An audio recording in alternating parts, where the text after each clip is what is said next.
systematic violation of our constitutional rights to life, human dignity, and due process. Ang sagradong buhay na tanging bigay ng buong may kapal ay hindi kailanman dapat pawiin ng sinuman. Ang sabi po ng Diyos, thou shalt not kill. But the war on drugs resonated a policy of kill, kill, kill. As the former president has always said, shoot them dead. Panoorin natin at pakinggan ang privilege speech ni Congressman Abante kung saan siya ay naging emotional at hayagang ipinakita ang pagkadismaya sa liderato ng dating Pangulo. Pero bago ang lahat, don't forget to like, share, and subscribe to my channel. Thank you.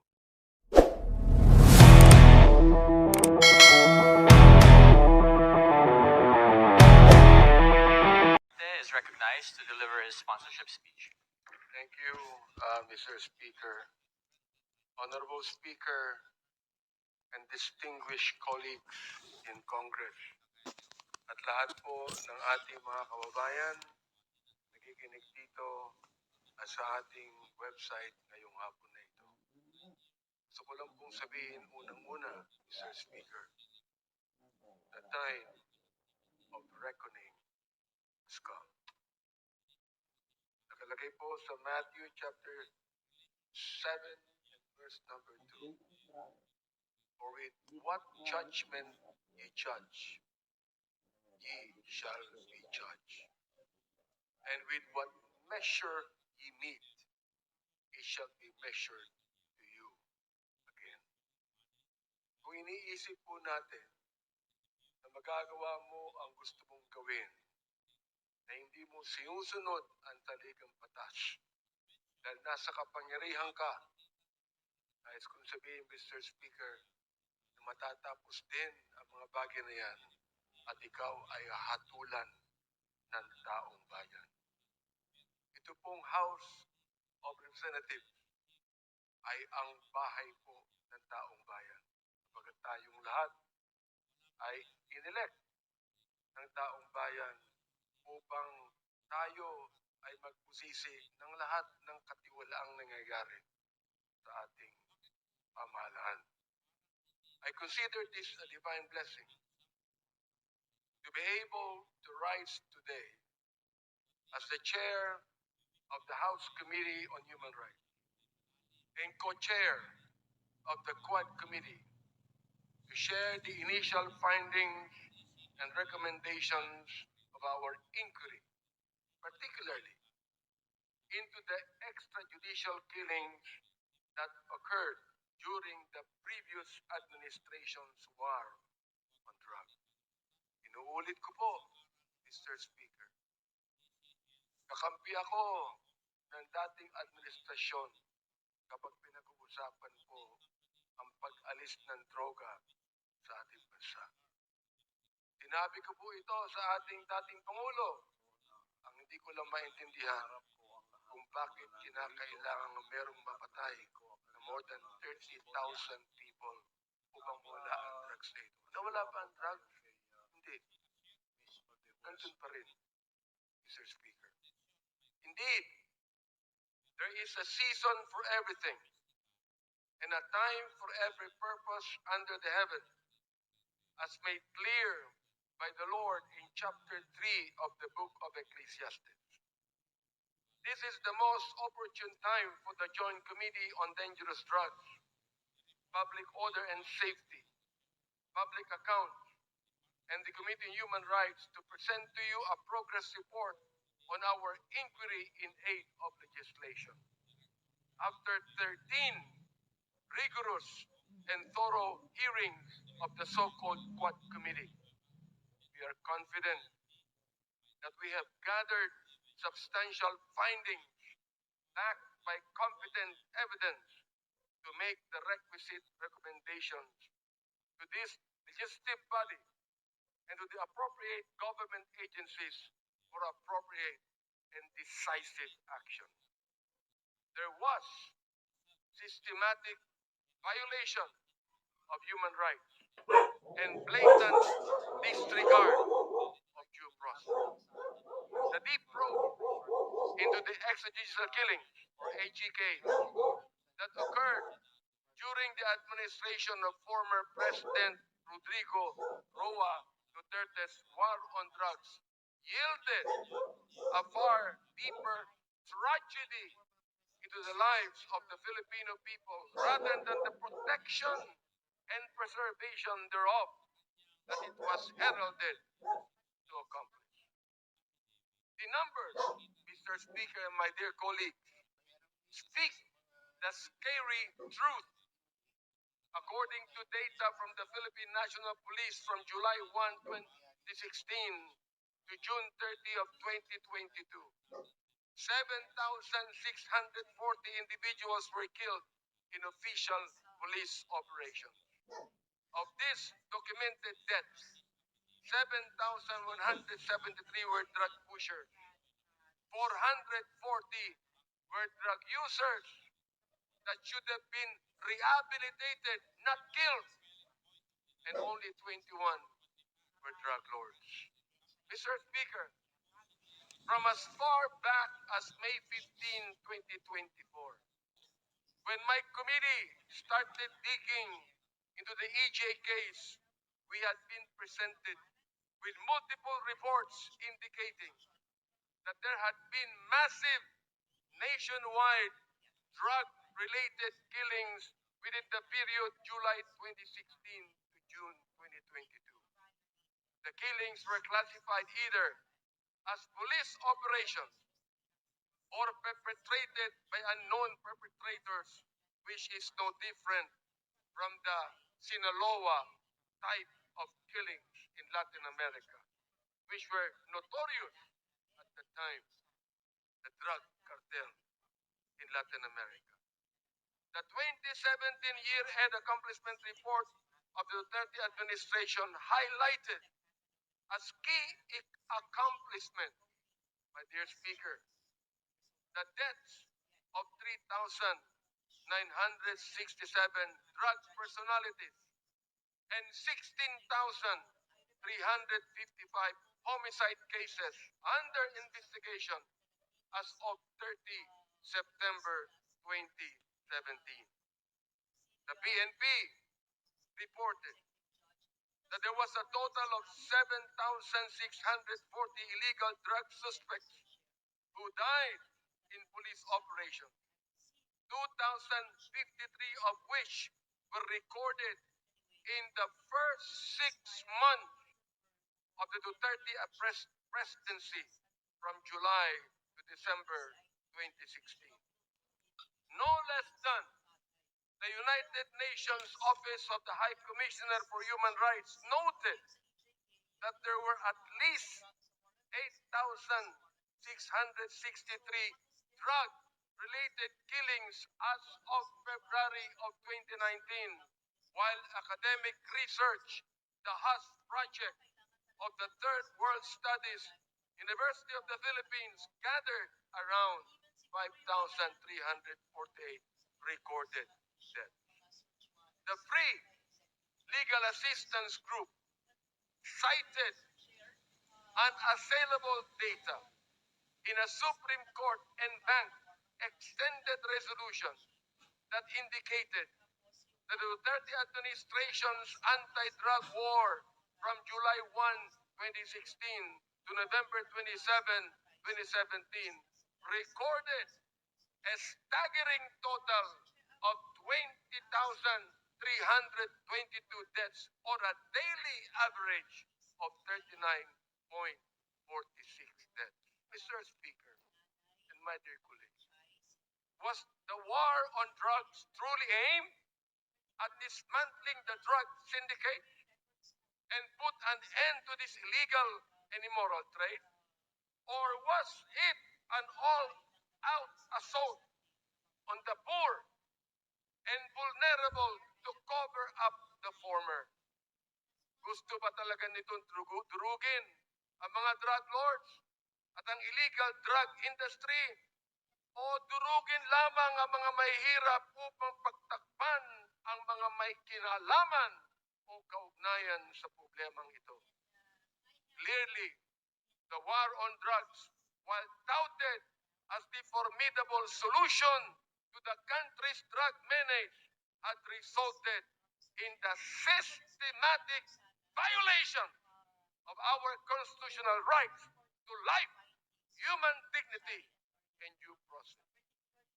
Ang sagradong buhay na tanging bigay ng buong may kapal ay hindi kailanman dapat pawiin ng sinuman. Ang sabi po ng Diyos, thou shalt not kill. But the war on drugs resonated a policy of kill, kill, kill. As the former president has always said, shoot them dead. The role of leadership in a culture of impunity. How did we get here? Paano ito nangyari? One cannot look at all the evidence and not come to this credible and undeniable conclusion that former President Rodrigo Roa Duterte's public pronouncements encouraged, facilitated, and normalized the killing and emboldened some of our policemen who are supposed to be the protectors of the people to carry out the same. His release of unverified narco lists further exacerbated the violence as individuals were targeted based on flawed, inconsistent, and malicious information. Isa sa mga biktima nito, si former Iloilo City Mayor Jet Patrick Mabilog. In 2014, then Major Mabilog was named as I quote, top 5 best and outstanding mayors in the world. In the 2014 World Mayor Awards, mula sa short list ng best mayors in the world na isama sa drug list ni Pangulong Duterte, nasira ang pangalan ni Mayor Mabilog. He was forced to relocate himself and his family to a foreign land, and he was threatened with death, all because of unverified, unreliable lists. We discovered, Mr. Speaker and my dear colleagues, that the previous administration's war on drugs was fueled by a perverse reward system that incentivized extrajudicial killings under what we now know as the Davao model. Ano ang Davao model? Under this system, police officers were given monetary rewards for killing drug suspects, transforming the duty of law enforcement from a system driven by justice into a system driven by bounties. Testimonies from Police Lieutenant Colonel Joby Espinido, Police Colonel Ruyima Garma, and other officials confirm the existence of this system. Malinaw ang testimonya nila sa lapi ng sagradong buhay, Mr. Speaker. In a civilized society that upholds the rule of law and due process, there is no rhyme or reason for such diabolical attacks on the sanctity of life on every human being. But it was President Duterte himself who provided the legal cover for those killings.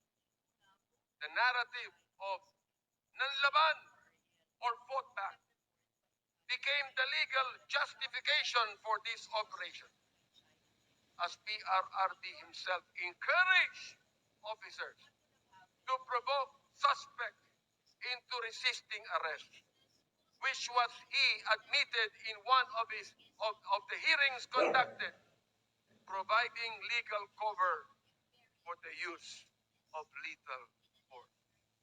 That's the reason why I even asked the question to our former president, was your policy a personal policy or was it based upon the Constitution? There was a grand conspiracy. In the course of our hearings, we exposed disturbing cases where killings were carried out for monetary reward or as part of orchestrated operations.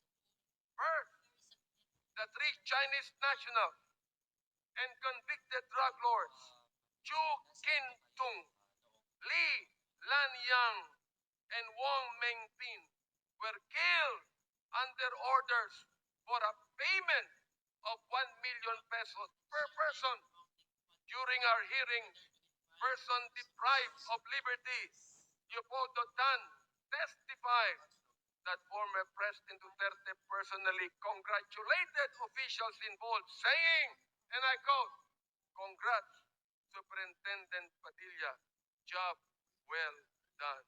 Pero grabe yung ginawang dinuguan.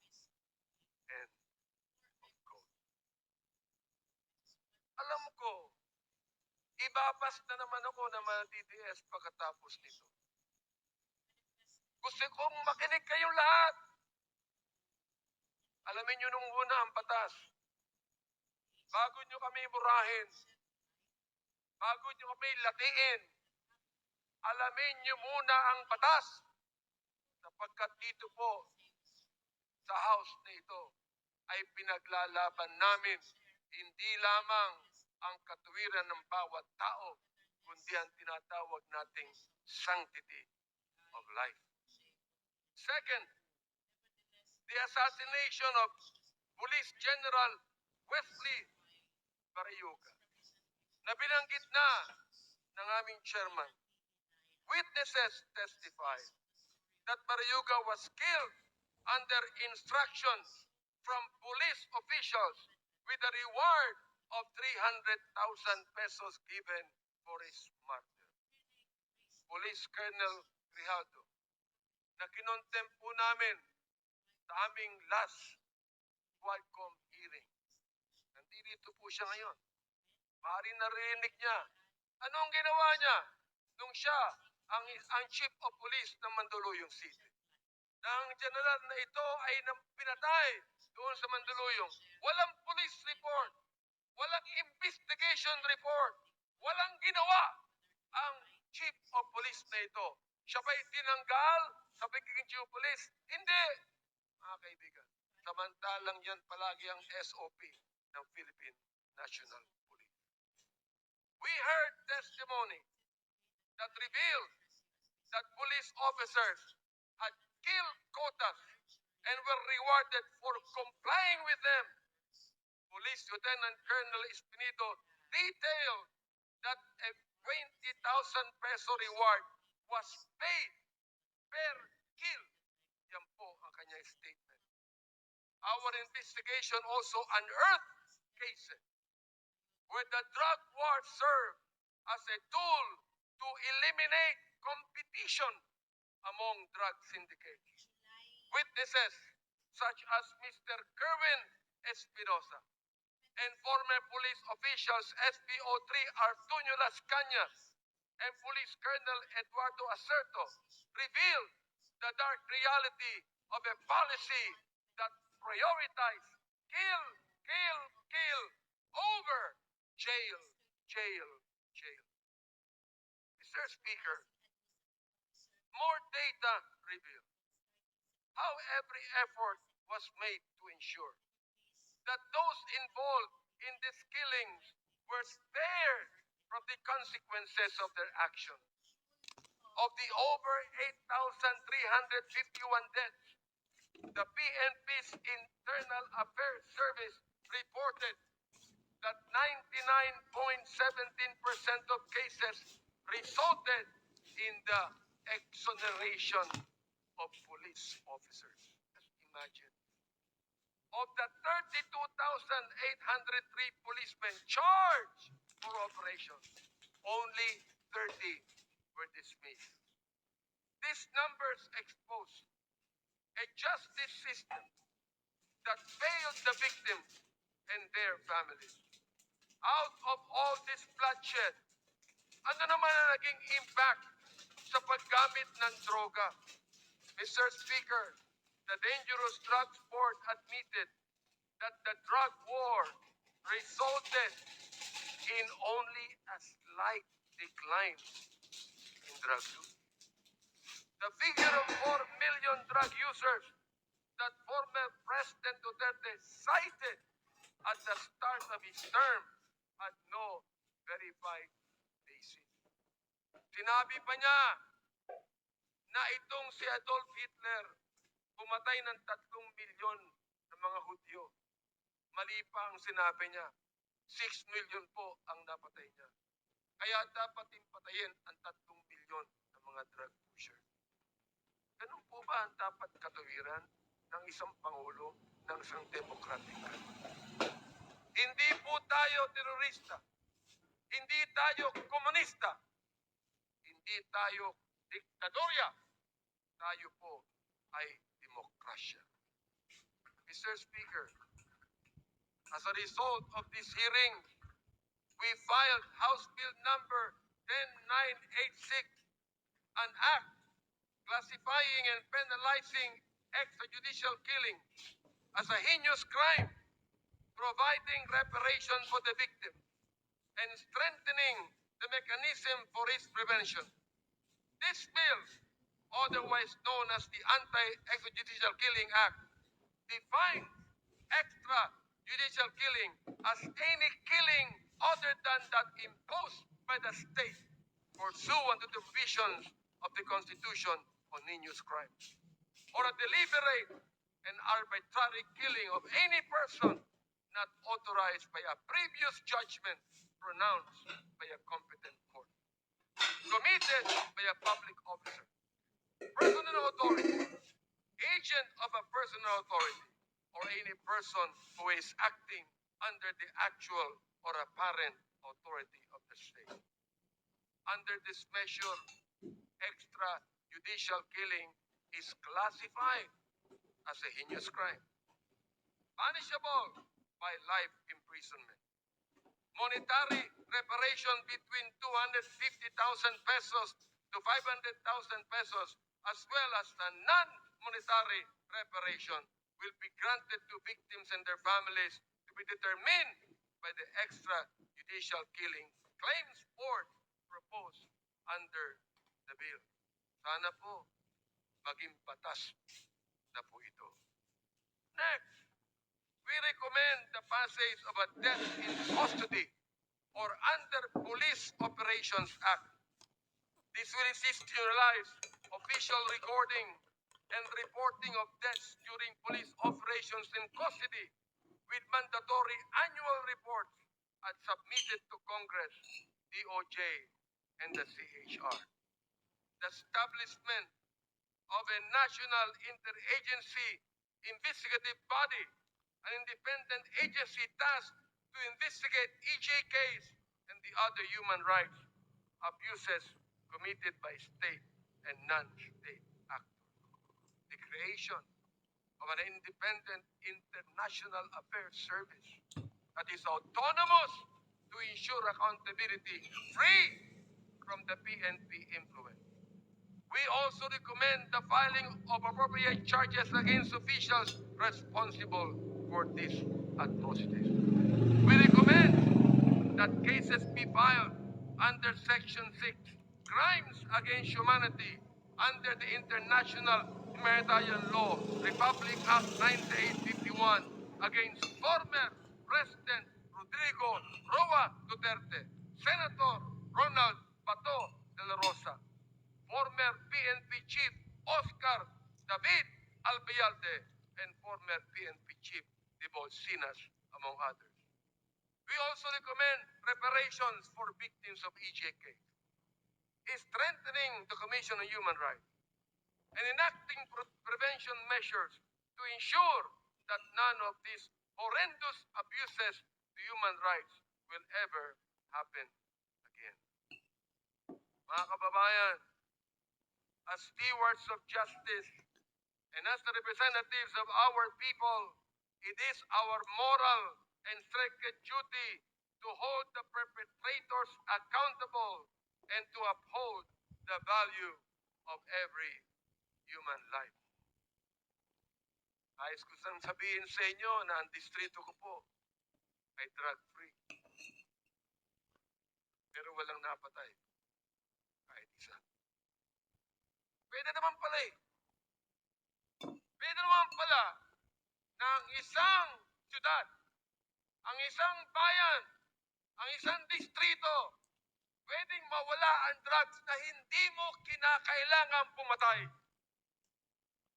Mga kaibigan, my dear speaker, my dear colleagues, I know that this is a season of giving, love, and forgiveness. And may this also be a season of healing, but never giving up on justice and truth. Maraming salamat po at maligayang Pasko sa inyong lahat.